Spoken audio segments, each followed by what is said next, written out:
Assalamualaikum warahmatullahi wabarakatuh. Waalaikumsalam warahmatullahi wabarakatuh. Bismillahirrahmanirrahim. Alhamdulillahi rabbil alamin. Wassalatu wassalamu ala ashrafil anbiya'i wal mursalin, Sayyidina wa maulana Muhammadin wa ala alihi wa ashabihi al-mujahidin at-tahirin, amma ba'd. Saudara-saudara kaum muslimin rahimakumullah. Pada pertemuan kali ini kita akan membicarakan riwayat Nabi Adam alaihi salam. Nabi Adam diciptakan oleh Allah dari tanah dan merupakan manusia pertama serta bapa dari seluruh umat manusia. Pada saat Allah hendak menciptakan Nabi Adam, Allah berkata kepada malaikat, "Inni ja'ilun fil ardi khalifah." Aku akan menjadikan seorang khalifah di permukaan bumi. Malaikat dengan nada sedikit protes berkata, "Ataj'alu fiha may yufsidu fiha wa yasfiku ad-dima wa nahnu nusabbihu bihamdik wa nuqaddisu lak." Tuhan, apa perlunya engkau ciptakan seorang khalifah di permukaan bumi? Kelak kalau mereka berkembang biak, kerjanya hanya akan melakukan kerusakan, menumpahkan darah, saling bermusuhan satu sama lain. Sedangkan kami, kata malaikat, sudah cukup bertasbih memuji kebesaran-Mu. Allah kemudian menjawab, "Inni a'lamu ma la ta'lamun." Aku lebih tahu tentang apa yang kalian semua tidak mengetahuinya. Setelah diciptakan Nabi Adam daripada tanah, ditiupkan roh, maka Allah kemudian mengajarkan kepada Nabi Adam berbagai macam ilmu pengetahuan. Wa 'allama Adam al-asma'a kullaha. Kemudian Allah mengajarkan Nabi Adam nama-nama segala sesuatu. Nama merupakan simbol daripada ilmu pengetahuan. Nabi Adam akan dijadikan khalifah di permukaan bumi. Maka dibekali oleh Allah Subhanahu wa taala al-asma'a kullaha, nama-nama segala sesuatu. Yang dimaksud di sini ialah al-ulumal katsirah, ilmu pengetahuan yang banyak. Malaikat pada mulanya protes. Kami kan sudah cukup bertasbih, Tuhan. Kami kan sudah cukup memuji-Mu. Untuk apa lagi membuat manusia sebagai khalifah di permukaan bumi? Seolah-olah malaikat tidak setuju. Allah yang maha tahu rahasia segala sesuatu memberikan vonis, aku lebih tahu tentang apa yang kalian semua tidak tahu. Oleh karena Nabi Adam dipersiapkan untuk menjadi seorang khalifah di permukaan bumi, maka dibekali oleh Allah dengan ilmu pengetahuan. Begitu Nabi Adam dan begitu kita. Karena bukan cuma Nabi Adam, kita pun oleh Allah dijadikan sebagai khalifah-khalifah di permukaan bumi ini. Yang nilai kekhalifahan kita bergantung kepada kondisi kita masing-masing. Ada orang yang menjadi khalifah level internasional, menjadi pemimpin dunia Islam. Ada orang menjadi khalifah level nasional saja. Ada khalifah tingkat kota saja. Ada khalifah tingkat kecamatan. Ada khalifah tingkat RW, RT. Sekurang-kurangnya khalifah untuk tingkat rumah tangga masing-masing. Tanpa membekali diri dengan ilmu pengetahuan, jangan berharap kita akan bisa melaksanakan tugas sebagai khalifah di permukaan bumi ini. Apapun saja, Nabi mengajarkan, man arada dunya fa'alaihi bil ilmi, wa man arada al-akhirata fa'alaihi bil ilmi, wa man aradahuma fa'alaihi bil ilmi. Siapa yang menginginkan dunia harus dengan ilmu. Yang menginginkan akhirat juga harus dengan ilmu. Yang menginginkan dunia akhirat juga harus dengan ilmunya. Tanpa dasar ilmu, maka manusia tidak akan bisa menjalankan tugas kekhalifahan. Setelah diajarkan Adam nama segala sesuatu, dikonfrontir, dihadapkan dengan malaikat. Hei malaikat, kalau tadi kamu bilang buat apa perlunya menciptakan khalifah? Nih bentuknya Adam. Sekarang hei malaikat, coba kamu sebutkan nama segala sesuatu ini yang ada di sini ini. Malaikat berkata, Subhanaka la ilma lana illa ma 'allamtana. Ya Allah, kami tidak punya ilmu, kami tidak tahu semua itu kecuali apa yang telah Engkau ajarkan kepada kami. Kalau kamu tidak sanggup, Adam, sebutkan nama-nama semua itu. Adam menyebutkannya dengan lancar. Ketika itulah Allah memerintahkan malaikat untuk sujud kepada Nabi Adam alaihi salam. Sujud di sini bukan sujudul ibadah, sebab sujud ibadah kepada yang selain Allah haram. Tapi sujud di sini sujudut tawadhu' i'tirafan bi fadli Adam. Sujud merendahkan diri sebagai pengakuan terhadap keutamaan dan kelebihan Nabi Adam. Maka orang yang banyak ilmunya lebih utama dari orang yang hanya banyak ibadahnya. Bahkan iblis lebih takut kepada orang alim yang sedang tidur daripada orang goblok yang lagi ibadah. Model ini diceritakan dalam Ihya-nya Imamul Ghazali. Iblis masuk ke masjid mau menggoda orang lagi sholat. Sudah masuk di pojok masjid, dia lihat orang lagi tidur. Ngacir iblis keluar, cepat benar. Pucat mukanya. Ketemu di jalan sama temennya. Kenapa lari, Mas?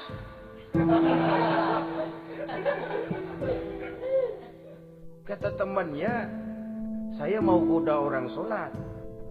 Lalu tiba-tiba di pojok masjid saya lihat ada orang lagi tidur. Saya takut betul sama itu orang. Lari saya keluar. Loh, sama yang sembahyang sampean nggak takut, kok sama yang tidur takut bagaimana? Yang tidur itu orang alim. Yang lagi sembahyang itu orang goblok. Oh, godain orang goblok, saya colek juga dia lupa sembahyang. Tapi orang alim ini saya takut betul. Nah, kalau diukur dengan malaikat waktu itu Nabi Adam, ibadahnya lebih banyak malaikat, jelas. Sudah bertasbih, sudah bertahmid malaikat. Nabi Adam baru diciptakan. Tapi kenapa Allah perintah malaikat sujud kepada Adam? I'tirafan bi fadli Adam. Keutamaan Nabi Adam. Pantas untuk diserahi tugas sebagai khalifah mengatur kehidupan di muka bumi. Kalau malaikat yang jadi khalifah di dunia ini, nggak rame dunia. Coba, malaikat, material, harta nggak perlu. Seksual nggak perlu. Dunia ini hambar. Justru dunia ini menjadi ramai setelah manusia diberikan fungsi sebagai malaikat, sebagai khalifah oleh Allah Subhanahu wa taala.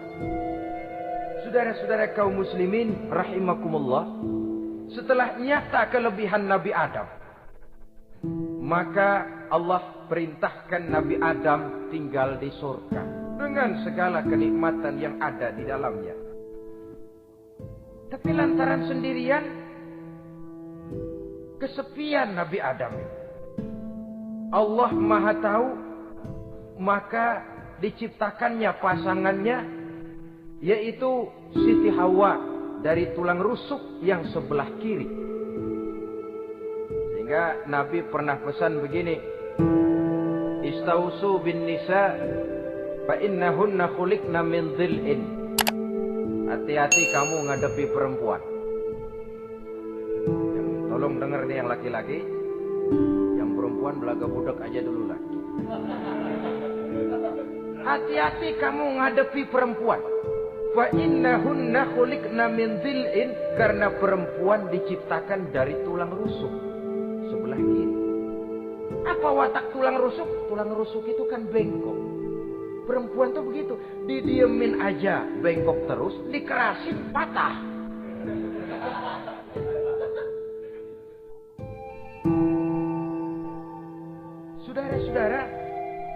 Di sini kita ambil satu hikmah bahwa ternyata yang bikin hidup terasa enak karena di sekitar kita banyak orang lain. Bodoh manusia kalau dia merasa bisa hidup sendirian.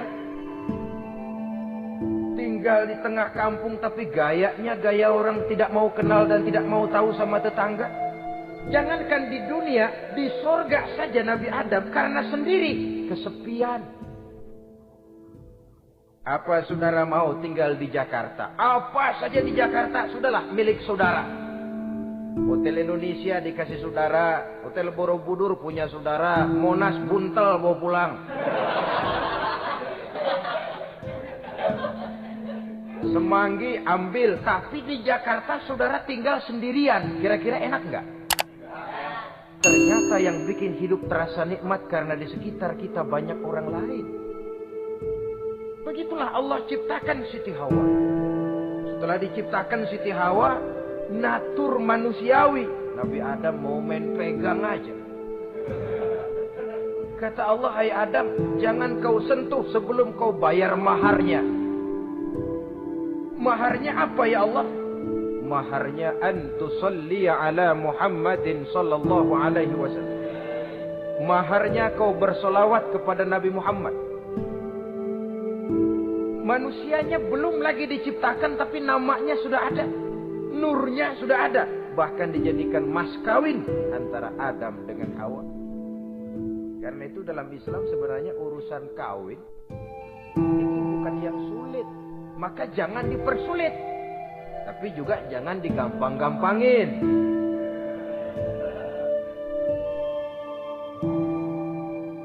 Artinya yang namanya mahar ini, walaupun cuma sebentuk cincin besi kalau orang sangat tidak mampu.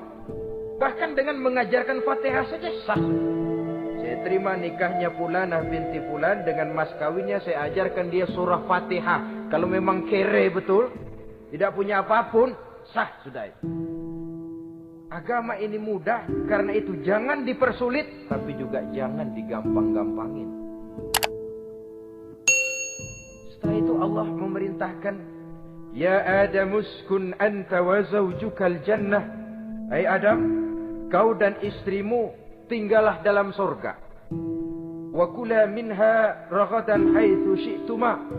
Segala makanan yang ada di dalamnya boleh kau makan.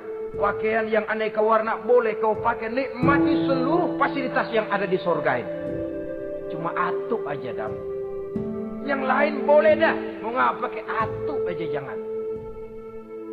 La taqraba hadhihi syajarah. Jangan kamu dekati pohon khuldi itu. Dekat saja jangan.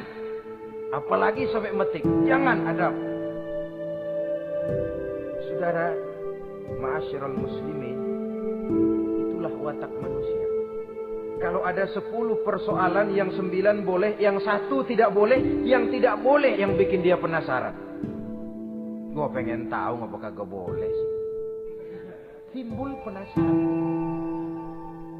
Apalagi iblis selalu berusaha. Sebab pada waktu malaikat disuruh sujud, semuanya sujud kepada Adam. Iblis tidak mau sujud. Tuhan tegur, iblis, kenapa kamu tidak mau sujud?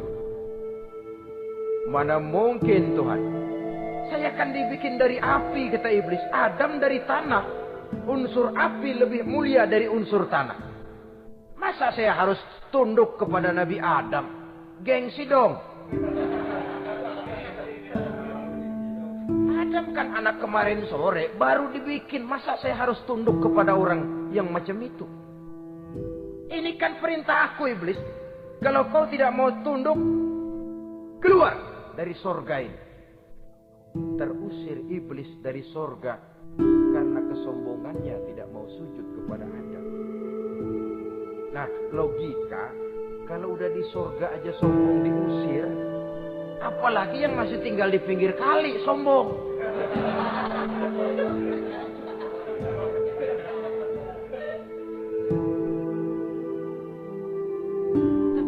Peristiwa terusirnya itu, iblis bikin proklamasi. Apa proklamasi iblis? Rabbi fanzirni ila yaumi yub'asun. Ya Allah, Gara-gara Adam saya diusir dari surga. Saya minta kepadamu ya Allah, beri saya kesempatan sampai hari manusia dibangkitkan. Kata Tuhan, innaka minal munzarin. Oke, silakan. Mau apa iblis? Rabbi bima aghwaytani la uzayyinanna lahum fil ardi wa la ughwiyannahum ajma'in. Ya Tuhan, disebabkan engkau telah menyesatkan aku, akan aku hiasi mereka manusia dengan kejahatan yang ada di muka bumi ini, dan aku akan sesatkan mereka semua. Ini proklamasi iblis. Gara-gara Adam saya terusir dari surga, maka sejak saat ini Adam dan seluruh keturunannya musuh bebuyutan saya. Akan saya lakukan segala macam cara untuk menggelincirkan manusia agar mereka menjadi orang yang engkau murkai ya Allah. Kemudian Allah memberikan jawaban.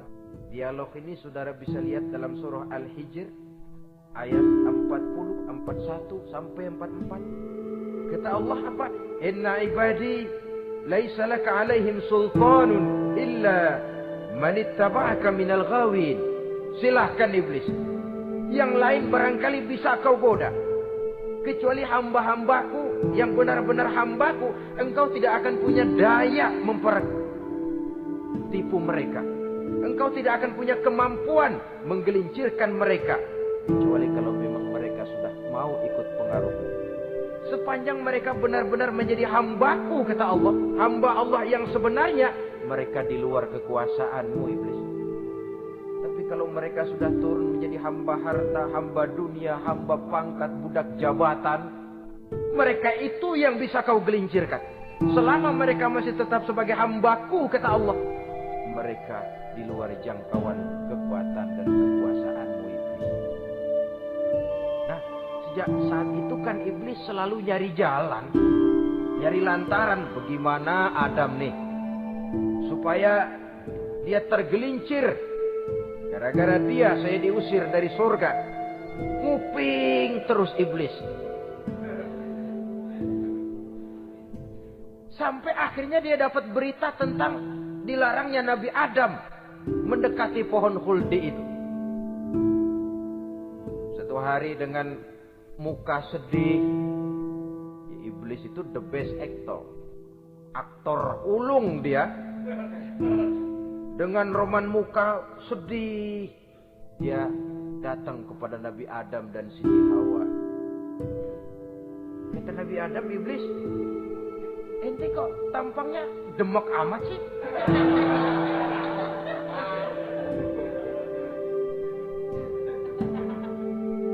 Kenapa begitu sedih? Adam, saya sebenarnya tidak ada yang bikin saya sedih. Cuma saya dapat berita bahwa engkau tidak akan selamanya di dalam surga ini.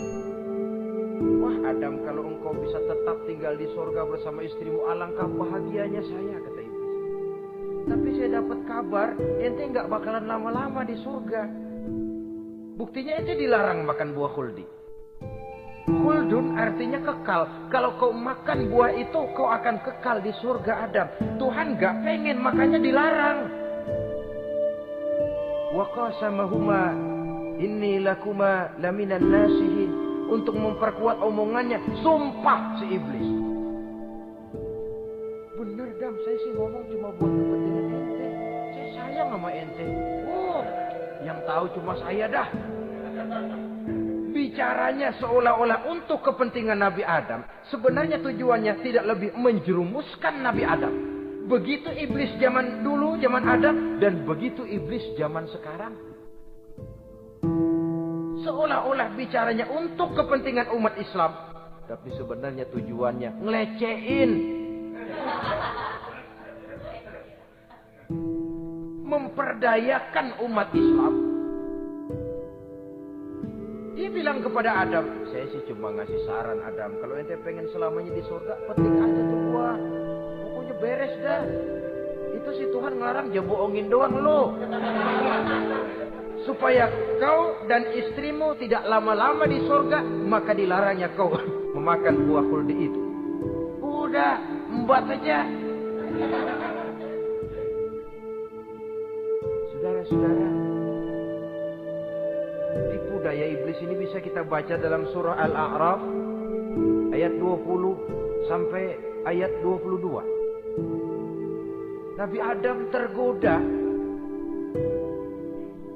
ditambah oleh bujuk rayu Siti Hawa. Nabi Adam yang setengah hati itu akhirnya terpancing betul. Sebab itu perempuan, walaupun peranannya tidak begitu kelihatan, tapi memang sangat menentukan. Tidak ada seorang suami bisa sukses jadi apapun dia tanpa peran serta istrinya. Karena itu sebagai muslim, kita punya teman hidup dan kita punya lawan hidup. Siapa teman hidup kita?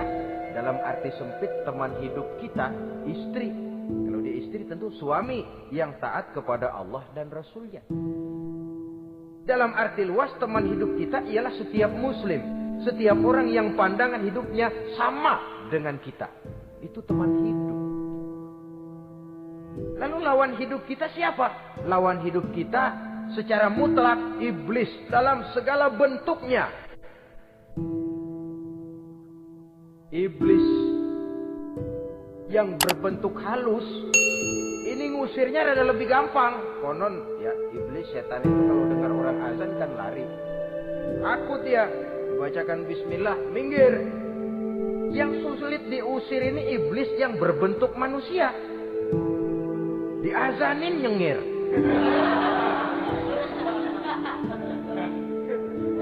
Gawat ini. Saudara-saudara, ini musuh dalam artian mutlak. Sedangkan musuh dalam artian ideologis, setiap orang yang pandangan hidupnya tidak sama dengan kita. Bahasa langsungnya, setiap orang di luar Islam secara ideologis, ya. Adapun secara manusiawi, kita tetap toleransi, saling menghormati, setuju dalam perbedaan pendapat, kembali kepada prinsip lakum dinukum. Kewajiban saling menghormati sesama manusia, tapi secara ideologis tidak ada kompromi. Begitulah Nabi Adam tergoda. Dan begitulah iblis selalu menggoda keturunan-keturunan Nabi Adam sampai kepada kita sekarang ini. Tiap kali kita hendak melakukan berbagai kebaikan, iblis ini mulai bisik, kasak, kusuk, esek. Saudara tadi dari rumah mau berangkat niat dengerin ceramah macam ini. Apa dikira iblis enggak? Wah, gatal iblis. Kata iblis, alah jangan ketinggalan dengerin ceramah. Ceramah mah urusan 70 ke atas. Ente masih muda. Berjuang kita. Jihad, bismillah. Tidak, saya mau dengar ceramah. Berangkat kita ke tempat ini. Sampai di sini apa dikira iblis diam? Enggak. Dia bisikin lagi. Dia hadir ke sana, coba ke sana. Ngomong aja ngomong dah. Ustaz mah jangan didengerin, ngomong aja udah. Perang lagi jihad, saya nggak mau ngomong, mau dengerin betul-betul. Kata iblis, iya lo dengerin dah, jangan ngomong, cuma pulas.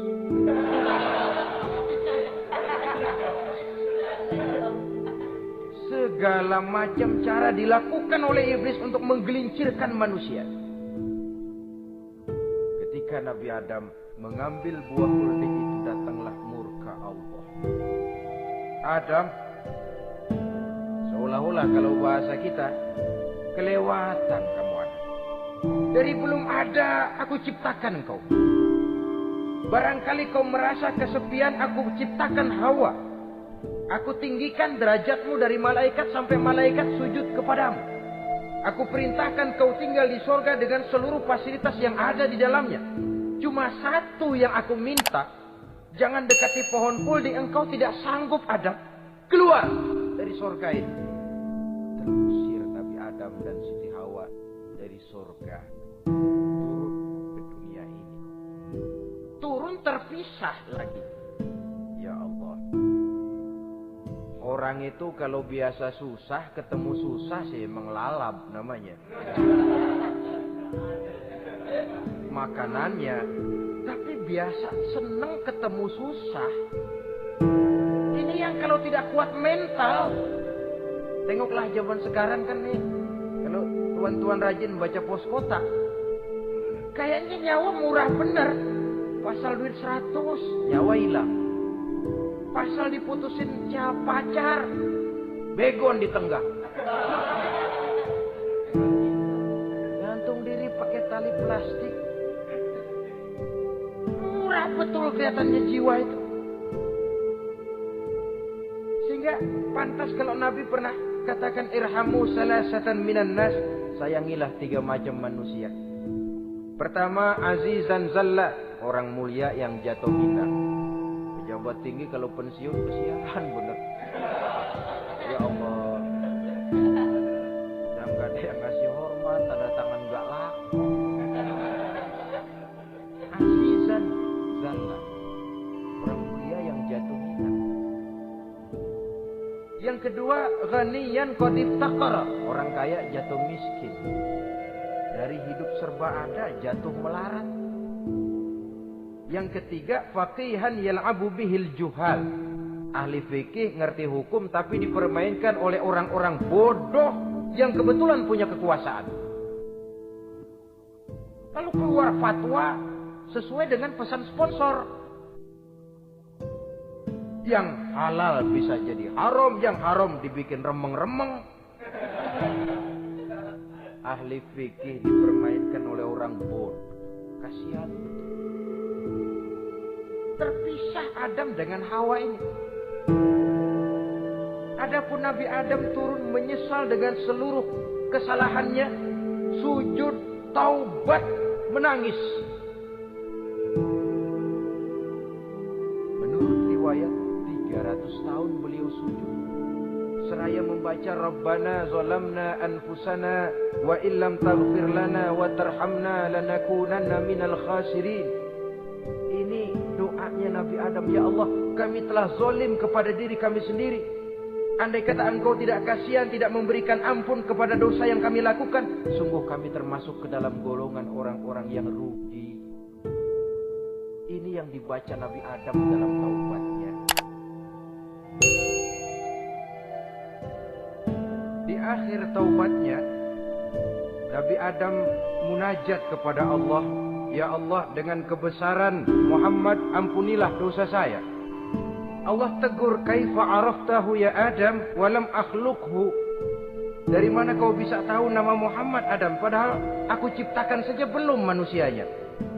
Kata Nabi Adam, pertama, ketika engkau ciptakan saya, engkau tiupkan ruh ke dalam jasad saya, terbuka mata saya memandang ke bawah arasmu. Di sana nampak dengan jelas tertulis di kaki arasmu, La ilaha illallah Muhammadur Rasulullah. Taulah saya bahwa Muhammad ini orang yang paling dekat dengan engkau ya Allah. Sampai namanya bergandengan dengan namamu di kaki arasmu. Yang kedua, ketika saya hendak menyentuh Hawa, kau juga yang mengatakan jangan kau bayar maharnya sebelum kau bersolawat kepada beliau. Saudara hadirin yang saya hormati, Nabi Adam diterima taubatnya oleh Allah. Kemudian dipertemukan kembali dengan Siti Hawa setelah sekian lama berpisah.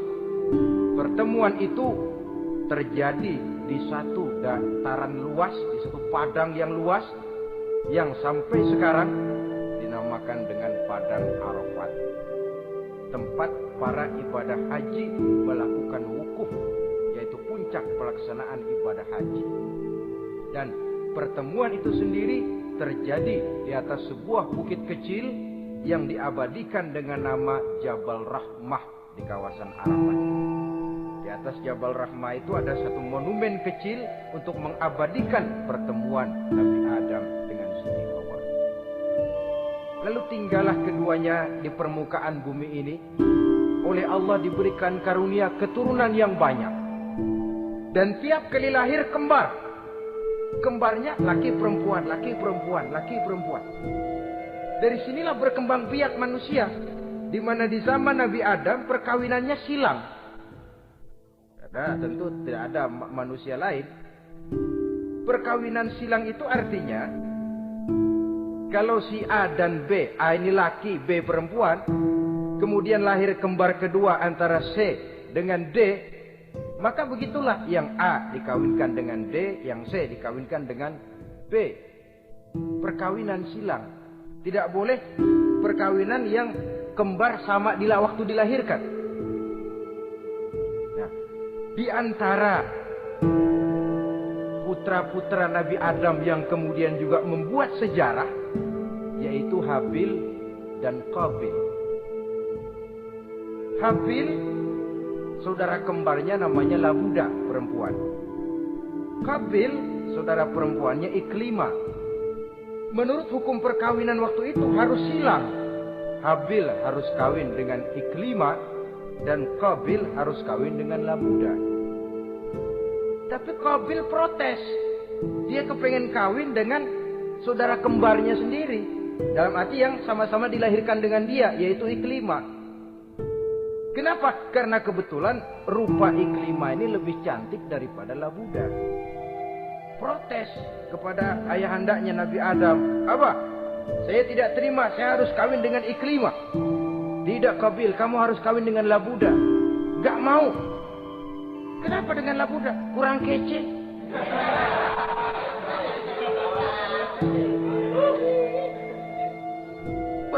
Bertengkar, Nabi Adam tidak berhasil menyelesaikan, lalu diserahkan saja kepada Allah. Kata Allah begini saja, bikin korban.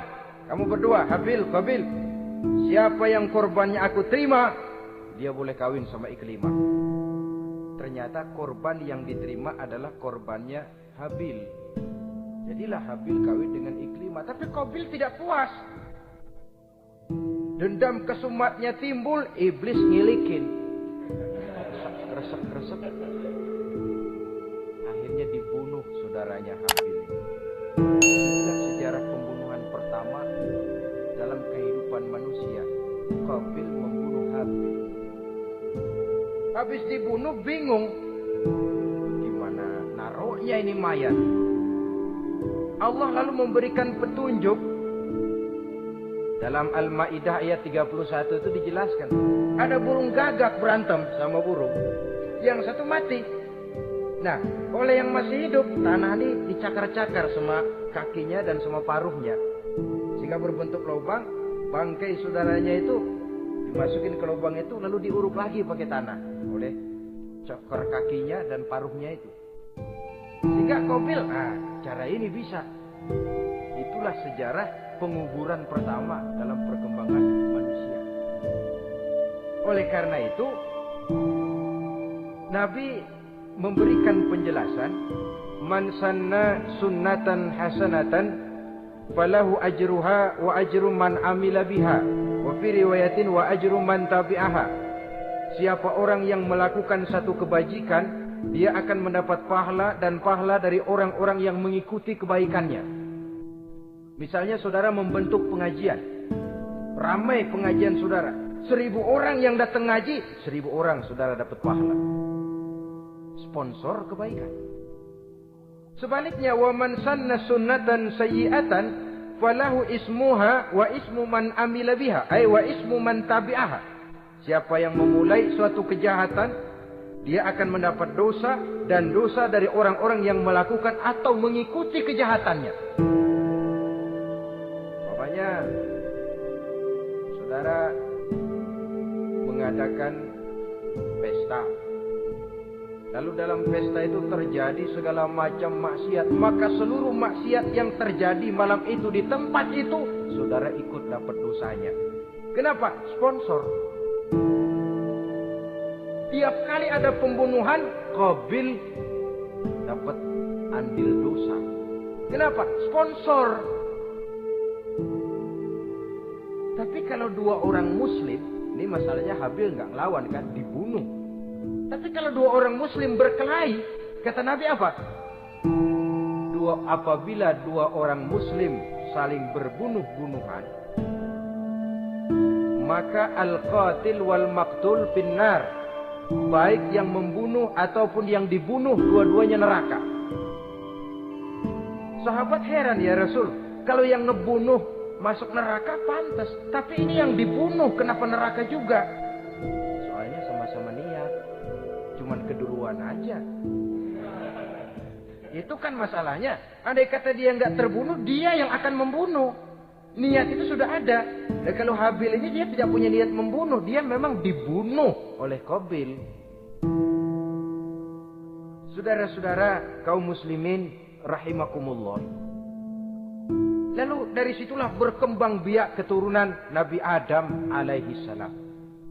Sehingga dengan demikian bisa kita katakan sebagai satu konklusi. Pertama, bahwa manusia adalah makhluk Allah yang menempati kedudukan tertinggi dan berasal dari Nabi Adam sebagai manusia pertama.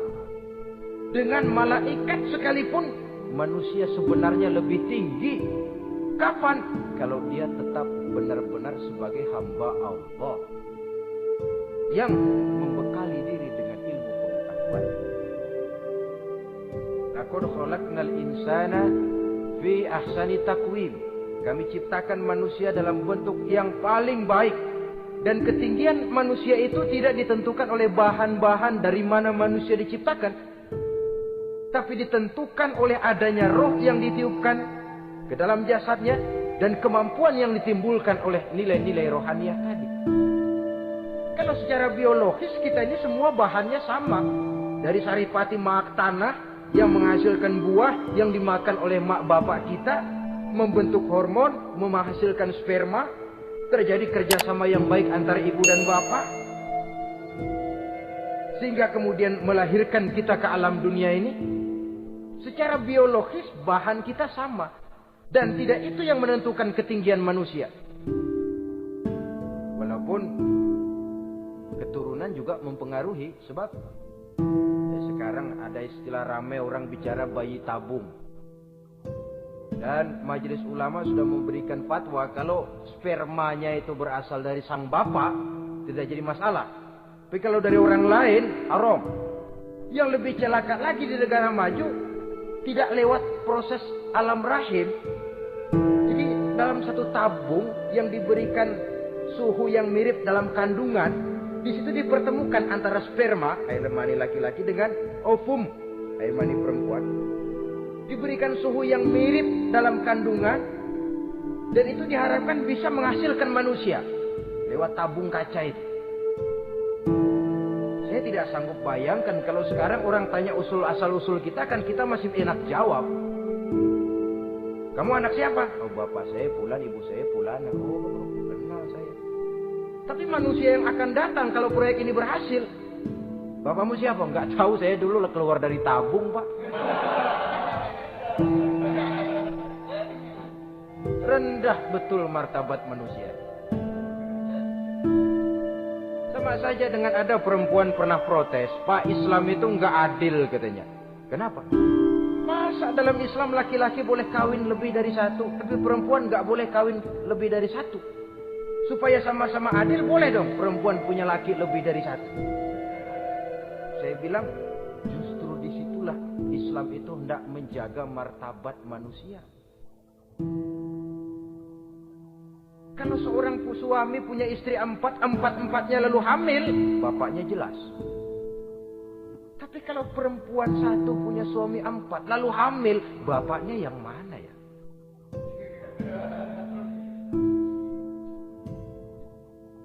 Rendah martabat manusia. Ketika si bayi lahir, ibunya lihat, nah ini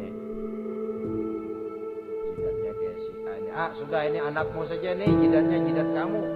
Kata, antar dulu jidat saya, tapi kuping B ini nggak mau saya.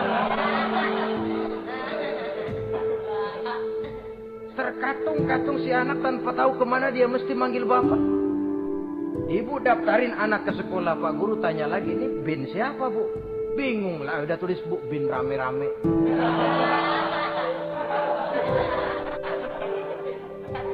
Kan merusak martabat manusia kalau sudah begitu. Justru Islam ini menjaga ketinggian martabat manusia. Jadi manusia itu fi ahsani taqwim. Kapan? Kalau dia bisa menjaga kehambaannya di hadapan Allah dengan melaksanakan fungsi sebagai khalifah di permukaan bumi. Tapi bila dia sudah tidak lagi menjadi hamba Allah, tidak lagi berfungsi sebagai khalifah, dia sudah masuk summa radadnahu asfala safilin. Kami kembalikan ke tempat yang paling rendah, lebih rendah dari binatang sekalipun.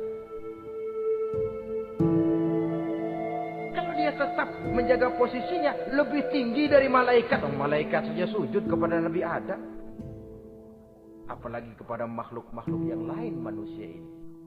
Tapi kalau dia tidak pandai, lebih rendah daripada binatang. Inilah uniknya makhluk bernama manusia.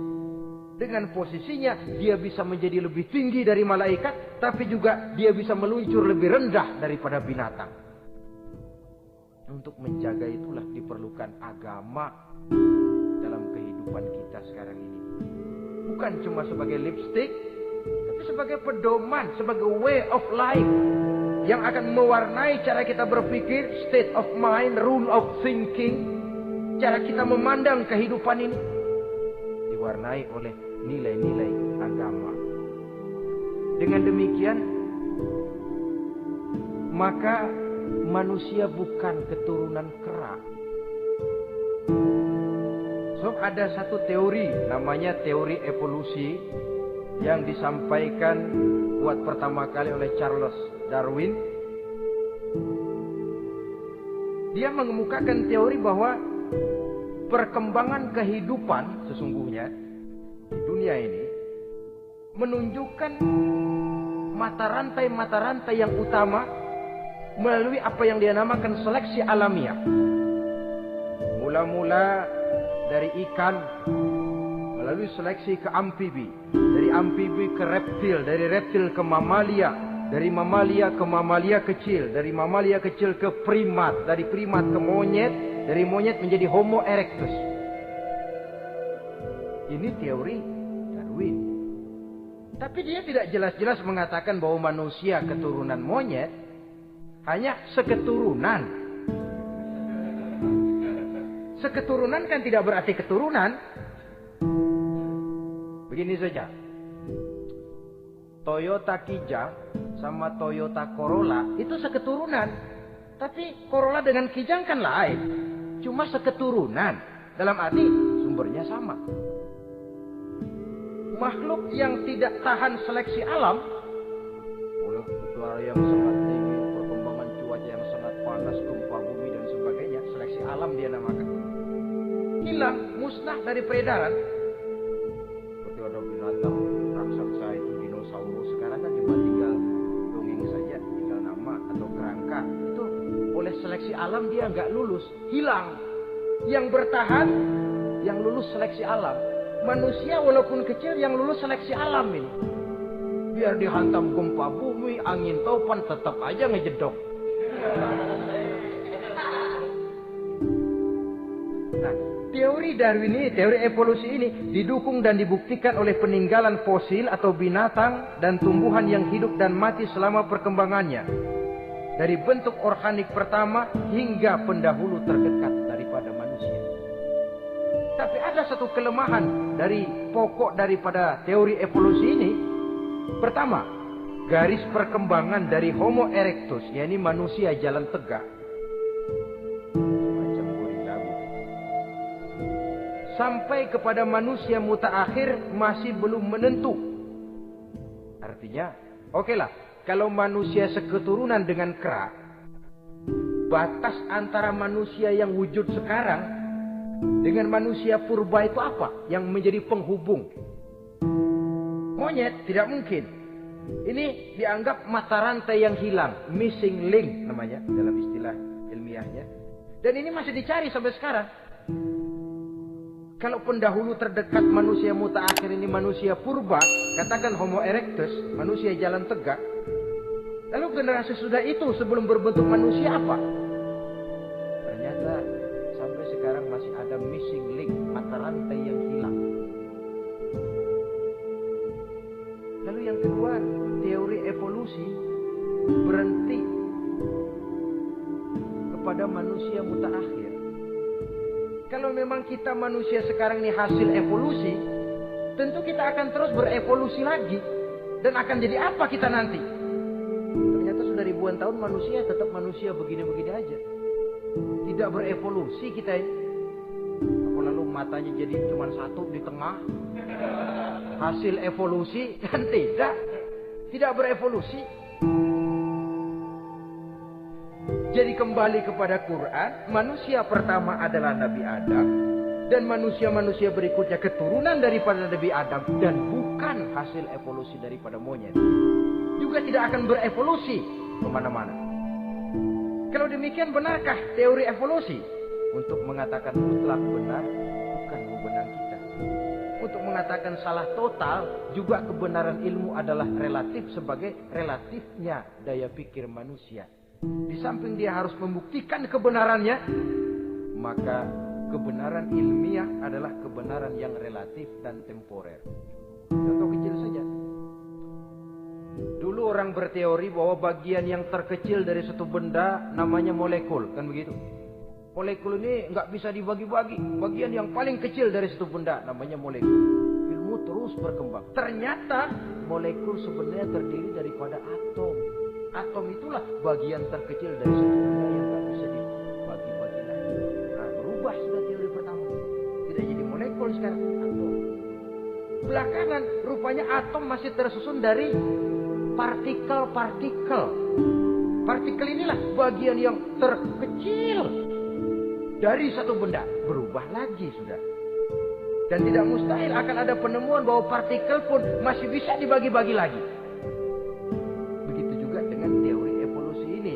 Sehingga beberapa ahli semacam Dr. Charles Oxnard, Dr. Jane Paul Hallett dari Chicago dan California, mereka sudah membantah teori evolusi ini. Namun masalah paling pokok dari kita ialah kita diciptakan oleh Allah berasal dari Nabi Adam alaihissalam. Nabi Adam diciptakan dari tanah. Dan kita bukan hasil dari evolusi, juga tidak akan berevolusi. Nah, lalu kepada makhluk bernama manusia diberikan fungsi sebagai khalifah di permukaan bumi ini. Ini yang dulunya malaikat protes. Sebagai khalifah, tugas kita apa? Khalifah Allah di muka bumi. Menerjemahkan sifat Allah sesuai dengan batas-batas kemanusiaan kita. Allah Maha Pengasih. Berusahalah kita pengasih kepada makhluk sesuai dengan batasan manusiawi kita. Allah Maha Menolong. Ringan tanganlah kita menolong orang yang memerlukan sesuai dengan batas kemampuan kita. Fungsi khalifah. Untuk bisa berfungsi sebagai khalifah secara baik, kita harus mempunyai modal yang dinamakan ilmu pengetahuan. Dan Islam sangat menggalakkan itu. Jauh dulu 14 abad yang lalu, dari desa kecil yang bernama Mekah yang peta belum muat, orang di dunia belum kenal, sudah keluar seruan utlubil ilma walau bisin, tuntutlah ilmu walaupun di negeri Cina. Ngomong Cina di Mekah, padahal Mekah waktu itu belum masuk peta, belum dikenal orang. Sudah ada revolusi ilmu dan budaya. Belajar walaupun harus nyebrang ke negeri Cina. Lalu ada lagi misalnya alimu auladakumus sibahata warrimayah, kata Nabi. Ajarkan anakmu renang dan lempar lembing, lempar cakar, olahraga. Satu tanda Islam agama masa depan. 14 abad yang lalu di Saudi Arabia, Nabi mengajarkan ajari anakmu berenang. Kalau Islam agama untuk orang Arab saja, mau berenang di pasir. Tapi wawasan pandangannya luas. Bahwa Arab sebagian besar memang Islam, betul. Tapi Islam bukannya Arab, itu juga jelas. Sepanjang kita masih menjadi khalifah Allah, maka sepanjang itu kita fi ahsani taqwim. Nah, sebagai khalifah Allah kita bertugas membudidayakan alam ini. Kita kadang-kadang terlalu. Ada ayat, wa ma min dabatin fil ardi illa 'ala Allahi rizquha. Semua yang melata di muka bumi dijamin rezekinya oleh Allah. Ayat itu betul. Hak karena datang dari Allah. Bahwa rezeki disediakan di muka bumi memang. Tapi rezeki itu tidak turun begitu saja laksana jatuhnya embun di waktu pagi. Kita harus berusaha. Dan usaha manusia mencari rezeki lain dengan ayam. Kalau ayam dari tahun atu. Jadi rezekinya tuh modalnya cuma ceker patok. Coba, dari tahun 1 ayam asal punya ceker, punya patok, sudah dapat rezeki dia. Nggak perlu masuk TK, SD, SMP. Tapi manusia cari rezeki, apalagi zaman sekarang. Persaingan hidup tajam, lapangan kerja sulit, tensi ekonomi tinggi. Masuk sekolah urusan, tamat sekolah urusan. Kadang-kadang dilema juga. Masuk perguruan tinggi negeri sulitnya setengah mati kayak onta masuk ke lubang jarum. Masuk perguruan tinggi swasta yang favorit biayanya selangit. Artinya tanpa membekali diri dengan ilmu, keahlian, skill, kemampuan, fungsi sebagai khalifah sulit untuk bisa kita laksanakan. Saudara-saudara kaum muslimin yang berbahagia. Kalau fungsi khalifah ini mampu kita laksanakan, iblis putus asa sudah. Sebagai khalifah di satu pihak kita menyembah hanya kepada Allah, di lain pihak kita membudidayakan alam ini. Ada apa sih di perut bumi? Minyak, gas, timah, emas. Ada apa sih di lautan? Pelajari lewat oceanografi, membudidayakan alam. Air sungai supaya arusnya nggak mengalir mubazir. Ada manfaatnya, bisa menimbulkan energi yang menghasilkan tenaga listrik. Bisa mengairi persawahan, irigasi. Bikin apa? Bikin dam, membudidayakan alam. Tapi juga mengislamkan budidaya itu. Bahasanya mengkulturkan natur, mengislamkan kultur. Membudidayakan alam dan mengislamkan budi dan budaya manusia. Sehingga apapun yang kita kelola dari alam ini nantinya akan untuk menunjang tugas sebagai khalifah, sujud kepada Khadi Rabbul Jalil. Saudara-saudara, maka bersyukur kita oleh Allah dijadikan manusia. Tidak pesan, terima beres, cantik. Dari segi biologis maupun psikologis, tidak ada makhluk secantik manusia. Dibekali dengan agama, di samping akal. Sehingga agama membimbing akal agar sampai kepada kebenaran yang hakiki. Kita sebagai keturunan Nabi Adam memegang fungsi khalifah. Jadi jangan main-main loh, kita ini turunan Nabi, betul ini. Saudara-saudara yang hadir semua di depan saya ini, termasuk saya, kita gini, turunan Nabi kita ini.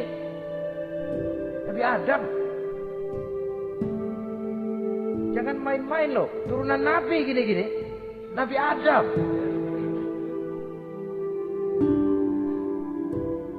Sayang kalau posisi yang tinggi kita tidak melaksanakan fungsi yang tinggi. Sayang betul. Sebab itu manusia harus adil kepada dirinya, dalam arti menjaga diri dari sesuatu yang bisa menghancurkan ketinggiannya dalam pandangan Allah.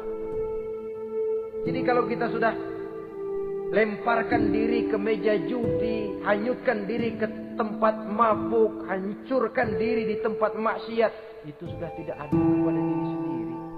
Tidak bisa menjaga ketinggian yang diberikan Allah kepada kita. Dikasih baju bersih, dicemplungin di comberan, diinjek-injek lagi. Kita ini diciptakan fi ahsani taqwim. Masa mau turun berbuat seperti binatang, itu makhluk rendah? Masa mau mengikuti tipu dayanya iblis, dia sudah proklamasikan bahwa itu musuh bebuyutan kita? Innahu lakum aduwwum mubin. Setan musuhmu yang jelas dalam segala bentuknya. Saudara-saudara, untuk berfungsi sebagai khalifah ini sekali lagi, bekali diri dengan ilmu pengetahuan. Dan ilmu itu di zaman kita sekarang tentu kalau Nabi Adam diajari langsung oleh Allah, wa 'allama Adam al-asma'a kullaha. Nah kalau kita mau nunggu Tuhan ngajarin, ngeblok terus. Yang mustahil Allah memberikan ilmu yang disebut ilmu laduni, transfer.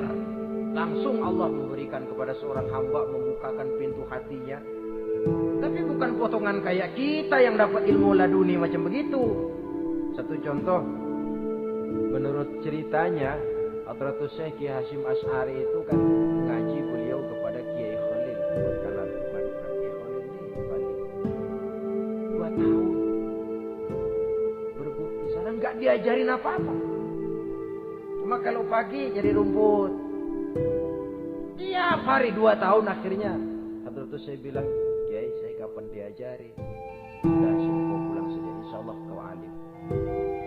Itu aja pulang jadi orang alim. Jadi sambil terus beliau belajar ke Mekah. Kita harus melalui proses belajar ini untuk menunjang tugas kekhalifahan kita sebagai hamba Allah dan sebagai khalifah Allah di permukaan bumi. Sehingga 2 tugas ini bisa kita laksanakan dengan sebaik-baiknya, menjaga martabat manusia sebagai makhluk yang mulia dan keturunan dari Nabi Adam alaihissalam. Saudara-saudara, ini sajalah pembicaraan kita kali ini. Terima kasih banyak atas segala perhatian. Mohon maaf atas segala kekurangan. Usikum wa nafsi bitaqwallah. Aqulu qauli hadza. Wassalamualaikum warahmatullahi wabarakatuh.